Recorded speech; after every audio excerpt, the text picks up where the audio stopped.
valuable non-quarterback in the NFL was Christian McCaffrey. I mean, Kyle Shanahan is regarded not only as a great coach, but his system now is working virtually everywhere. The Saints now, the surprise team of the NFL, use his system. Miami last year, use his system.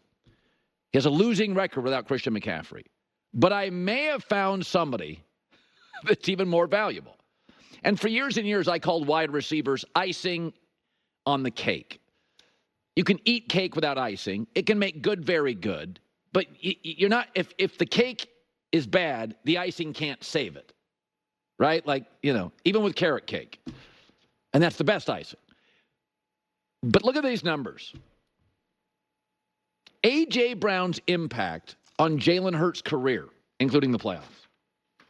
When A.J. Brown is connected and playing with Jalen Hurts, he is Patrick Mahomes. He's 28-8. He'll get to Super Bowls. When A.J. Brown's not there, he is slightly better than Justin Fields with the same passer rating. It's insane. Basically, Jalen Hurts wins like Mahomes with A.J. Brown. Remember, A.J. Brown as a rookie went to Tennessee. They were number 1 seed. 1,000 yards rookie. He left. They've never been the same franchise. They've never been the same franchise. Philadelphia scores 28 points when A.J. Brown's on the field. 15 when he's not. Again, that's the Justin Fields Bears. And a lot of these wide receivers make noise. Stephon Diggs does. Bills look just fine without him. Justin Jefferson. Vikings are 5-2 when he doesn't play. Sunday, Sam Darnold. Without him, Jordan Addison or T.J. Hawkinson, game-clinching drive. The Chiefs have won 2 Super Bowls without Tyreek Hill. Keenan Allen, Mike Williams leave the Chargers. They're 2-0. They're just fine. A.J. Brown doesn't play in Philadelphia. They're last year's Bears. That's insane. And we all like Jalen Hurts. I'm not saying he and Justin Fields are the same. Just the numbers are. The passer ratings are the same. I mean, think about week 1. Brandon Ayuk just got this massive contract. Week 1, the Niners rolled supposedly a good defense with the Jets. Ayuk, his most notable moment, he dropped a touchdown pass. He had no connection to the outcome. No impact on San Francisco scoring. None. Had 2 catches. So it's just like, I think, we talk overrated, underrated. We've always known T.J. Watt is really important for the Steelers defense. We all know that. We know McCaffrey's incredibly valuable. And we also know starting quarterbacks are. There's an argument, A.J. Brown is the most valuable. The Titans, it's not just what he's delivered in Philly. The Titans have been a disaster offensively since he left. Cannot figure it out. They've changed coaches. Got Mike Vrabel fired. They've changed everything. Quarterbacks, coaches. It's all connected to A.J. Brown. Remember how Mike Vrabel reacted when they let go? Remember that? When they let go of A.J. Brown. And Mike Vrabel's not a guy, he goes to the podium, big tough guy, doesn't get real emotional. When they let go of A.J. Brown, Mike Vrabel basically came to the podium and he's like, it was like losing Brady in New England. Mike Vrabel was like, yeah, this isn't very good. Isn't that crazy? Jalen Hurts' entire career without A.J. Brown connected to it. He's an 84 passer rating. He throws for 148 yards a game. He's 12-20-1. And Jalen Hurts is good. He's good. J-Mac with the news. No. Turn on the news. This is the Herdline News. All right, speaking of injuries, let's start with Jordan Love returning to practice yesterday for the first time since spraining his MCL in the Week 1 loss to the Eagles. We still don't know if Love will be able to go, but Love is remaining very hopeful that he's available. Springy. Look at that. Just taking it day by day, trying to see how it feels every day, and coming here, keep doing the treatment, keep doing the rehab, and was out there today, and just trying to take it day by day and just keep feeling it out, but it's feeling better. So initially they had said 3 to 5 weeks for Love, and now here he is practicing. There's scuttlebutt he could go. Otherwise, we get a Malik Willis revenge game against the Titans. Can I tell you a text I got from a general manager in the NFL yesterday? Sure. He said, I just was looking over the Colts Anthony Richardson tape. holy crap, was that bad? He mentioned Steichen. He's like, that, no layups. Layups didn't work. Layups were tough. So you earlier in the week, you have been, we've talked about this game, about the Colts, but I was thinking about the Packers here as they play the Titans, this is only a 2-point spread. Was it really the Packers look good against the Colts, or the Colts are not good at all? Colts are not. Now DeForest Buckner's the Colts' out. defensive game plan was just, we'll sit back and let the Packers run for 230 yards in the first half. Yeah. Like, that's just a bad game plan. Yeah.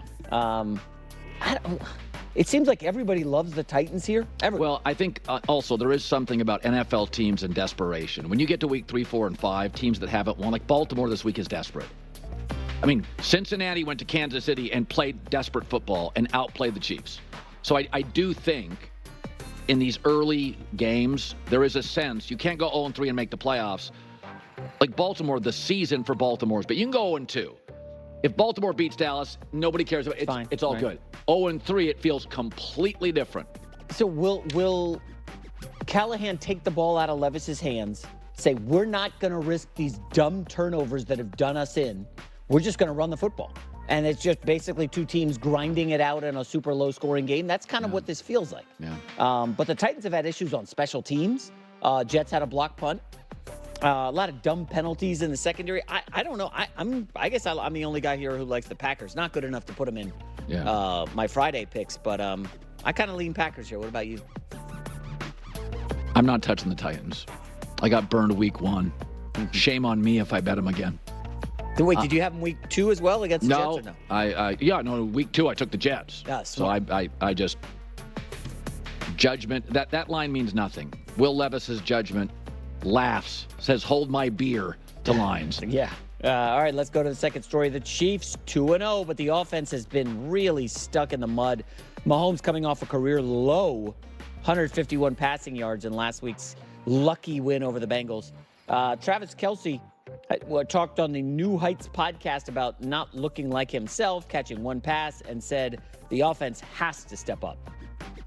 We got to play better as an offense. I think the defense is playing their asses off. I put that on me. I think it starts with the leaders. I think it's, making sure you're going with the right mentality. I didn't play my best. It spreads if you don't fix it. So I got to get that thing fixed. There's a lot of things that have to go right for anybody to get the ball. For whatever reason, these past 2 games, it hasn't gone that way for me. And that's football, man. I'm not about to sit here and get frustrated about it. I used to get really, really pissed off. Yeah, but then he got rich. And he got Taylor Swift as a girlfriend. Yeah. He has 39 receiving yards this season, Travis Kelce. Yeah. Well, let me defend him here. Oh, please do. So last year, the Chiefs had the worst receiving core in the league, arguably. And I think they've made it a priority to get this receiving core. They know that Travis Kelce will be fine. He is not something they're worried about. He made a big play in that Cincinnati game, one big play. They're not worried about that. They got to get Watson and Worthy and Rashee Rice and the second tight end. I think Kansas City is making an effort to get a lot of looks and a lot of touches to this receiving core to get it ramped up. It's just like Chris Jones. He'll be great in a big game. You don't worry about Chris, Mahomes, or Kelce in big games. It's almost like, it feels like to me, it's very Brady, Edelman, Gronk. I didn't care in the early part. I knew they'd be good in January. Those guys were always great. Even as they aged, they were always great in January. I think Kansas City's trying to get all these guys touches, and they're asking more of the young guys.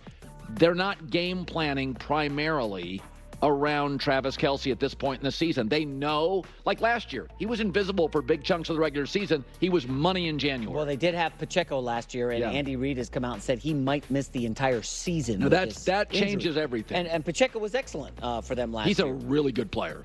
Yeah, I mean, this idea to get Watson the ball and Worthy, I don't know. I look at Worthy and I'm like, what is he, Jameson Williams? Like maybe a boom-bust home run guy? No, I think he's a great gadget guy for the best gadget coach in the league. Okay, but that's going to work like 1 or 2 gadget plays a game, and you better get a touchdown because he's not doing 5 yards. Rashee Rice is your volume guy. And in the playoffs, you'll watch. Juju Smith-Schuster, by the way, last time he was in Kansas City 2 years ago, was a volume guy in the playoffs. He had a big volume playoff game, remember? Or he had a big he had a good volume season in a big playoff game. And so I think when Juju Smith-Schuster, Rashee Rice will be the big volume guys, Worthy will be the gadget guy, Hollywood Brown will come